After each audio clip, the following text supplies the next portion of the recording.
రాజమండ్రి సభలో గౌరవ ప్రధానమంత్రి నరేంద్ర మోడీ గారు అని పక్కన పిలిచి ఎన్ని సీట్లు ఎన్ని ఎంపీ సీట్లు గెలుస్తున్నాం మనమని అడిగారు. ప్రధానమంత్రి గారు చెప్పారు కనీసం 22 సీట్లు మనం కైవసం తీసుకుంటాం సార్. ఆశ్చర్యంతో నా వైపు చూశాను. ఎప్పుడో బాగు కానీ నాకు ఎక్కడ బాధ కలిగిందంటే ఇచ్చిన మాట నేను నిలబెట్టుకోలేకపోయా. 21 సీట్లు మాత్రమే మనం గెలిచినాం. ఈరోజు 3 పార్టీలు కలిసికట్టుగా రాష్ట్రంలో దేశ రాజకీయాల కలిసికట్టుగా ముందరికెళ్ళేందుకనే ఈరోజు రాష్ట్రంలో దేశంలో సమర్థమైన పరిపాలన వచ్చింది. నేను ఎన్నోసార్లు చెప్పా 2024లో తెలుగుదేశం పార్టీ ఎన్డీఏకి వచ్చిందంటే అన్కండిషనల్ గా వచ్చాం. ఈ రోజు కూడా తెలుగుదేశం పార్టీ సపోర్ట్ ఎన్డీఏకి అన్కండిషనల్ గానే కొనసాగుతుంది. మాకు ఈ పదవి కావాలి, ఆ మంత్రి పదవి కావాలి అని ఏనాడు మనం అడగలేదు. మనందరి 3 పార్టీలు కలిసికట్టుగా అడిగేది ఒకటి, అది ఆంధ్ర రాష్ట్ర అభివృద్ధి, ఆంధ్ర రాష్ట్ర ప్రయోజనం. పెద్దలు మంత్రిగా ఉన్నారు బాబు గారు కూడా ఎప్పుడు తీసేది కంఫర్ట్ బాబు గారు కూడా ఎప్పుడు ఢిల్లీకెళ్ళినా మనకున్న సమస్యలు పరిష్కరించమని పెద్దల్ని కోరినప్పుడు కూడా చాలా అనుకూలంగా స్పందిస్తమే కాదు, ఏమడిగినా కూడా అవన్నీ కూడా ఒక యుద్ధ ప్రాతిపదికంగా పరిష్కరిస్తుంది కేంద్ర ప్రభుత్వం.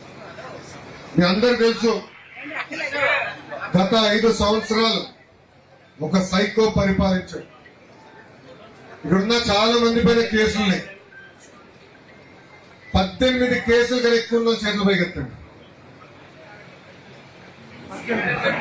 చాలా తక్కువ మంది ఉన్నారు.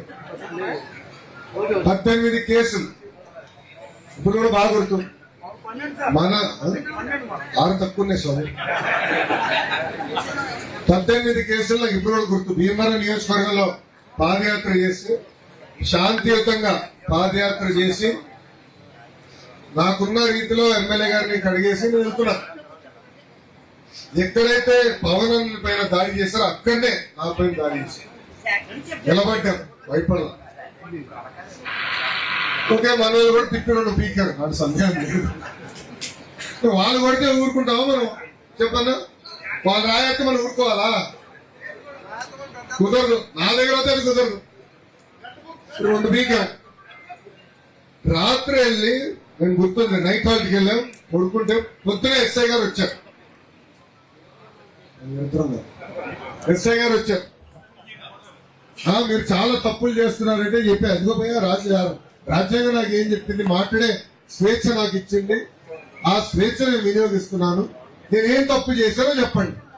నేను ముఖ్యమంత్రి గారిని కించపరిచే విధంగా మాట్లాడానా, లేదంటే గౌరవ ఎమ్మెల్యే గారిని కించపరిచే విధంగా మాట్లాడాను? వాస్తవం చెప్పాను. కాదని వాళ్ళు చెప్పమన్నాడు. అంతేగాని మా వాళ్ళపై దాడి చేస్తే ఎలా అన్నాడు.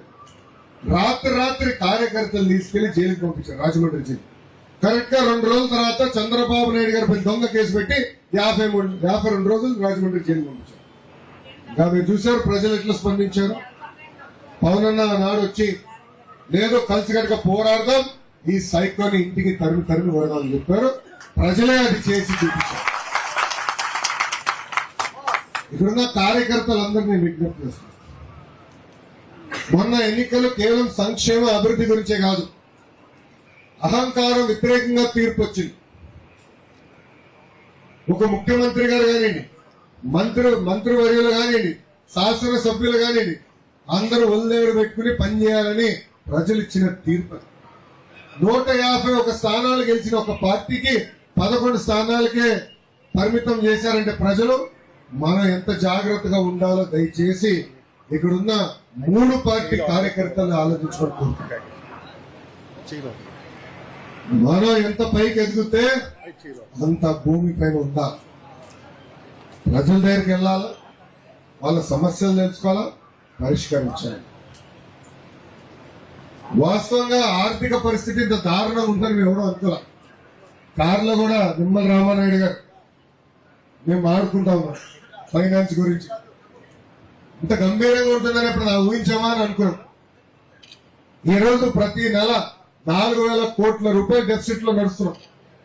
అయినా కూడా భారతదేశంలో ఏ ప్రభుత్వం ఇవ్వని విధంగా ఆంధ్ర రాష్ట్రంలో ఉన్న ఎన్డీఏ ప్రభుత్వం పెన్షన్ ఇస్తుందండి. 4,000 రూపాయలు ఏ రాష్ట్రంలో ఇవ్వట్లా. వికలాంగులకు 6,000 రూపాయలు ఏ రాష్ట్రం ఇవ్వట్లా. మనం కలిసి కట్టి ఇస్తున్నాం. మూసేసిన అన్న క్యాంటీన్ తెరిచి ప్రారంభించింది మన ప్రభుత్వం. ఉచితంగా మనం 3 గ్యాస్ సిలిండర్లు ఇస్తానని హామీ ఇచ్చాం.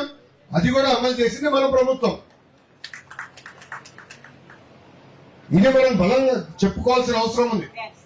చేసిన పనులు మనందరం కలిసికట్టుగా ముందరికెళ్ళి చెప్పుకోవాల్సిన అవసరం మనందరి పైన ఉంది. ఇంతేకాదు, సైకోకి వేరే పనులు ఉండదు మన మధ్య చిచ్చు పెట్టేదానికి. ఇదే పని. దయచేసి మనందరూ అప్రమత్తంగా ఉండాలి. బూత్ స్థాయి దగ్గర నుంచి జాతీయ స్థాయి వరకు మనందరం కలిసికట్టుగా పనిచేయాలి. ఇది కేవలం ఒక ఇండియా కోసం,